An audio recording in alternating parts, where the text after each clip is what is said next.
పరీక్ష నాడు అంత ఆత్రం ఉంటుంది కదా, ఆ టెన్షన్లా కొందరైతే రాత్రి నిద్రనే పోరు, లేచి దెబ్బ దెబ్బ తయారవుతారు. తినమంటే లేట్ అవుతుంది అని రెండే బుక్కలు తింటారు, ఒకటి తీసుకుంటే ఇంకొకటి మర్చిపోతారు. పెన్నులు పెన్సిళ్ళు స్కేలు అవ్వని ఇవ్వని ఆగమాగం చేస్తుంటారు. అసొంటి ఆత్రం లేకుండా కావాలంటే నిదానంగా ఈ వార్త తింటే మీకే తెలుస్తుంది పరీక్షకి ఎట్లా తయారైపోవాలనో.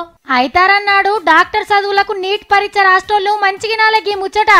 రూల్స్ చాలా స్ట్రిక్ట్ చేసిండ్రు. జర్రంత ఆలస్యమైనా అసలుకే మోసమైతది. పోరగాళ్ళు కుర్తా పైజామాలు పొడుగు చేతుల అంగీలు జిన్ పాయింట్లు వేసుకొని రావద్దు. బూట్లు వేసుకొని టిక్కు టక్కున పోయిండ్రంటే పరీక్షల అడుగు కూడా పెట్టనియరు. చెప్పులు వేసుకుంటేనే మీ సీట్లో కూర్చొనిస్తారు. ఇక ఆడవిల్లలైతే డిజైన్ గా పూసలు గుచ్చిన బట్టలు పెద్ద పెద్ద గుండీలున్న పంజాబ్ డ్రెస్లు వేసుకుంటే లోపలికి ఓనియరు. ఎత్తు చెప్పులు వేసుకొని వస్తే ఇడిపిచ్చి ఉత్తకాళ్ళతో పంపిస్తారు.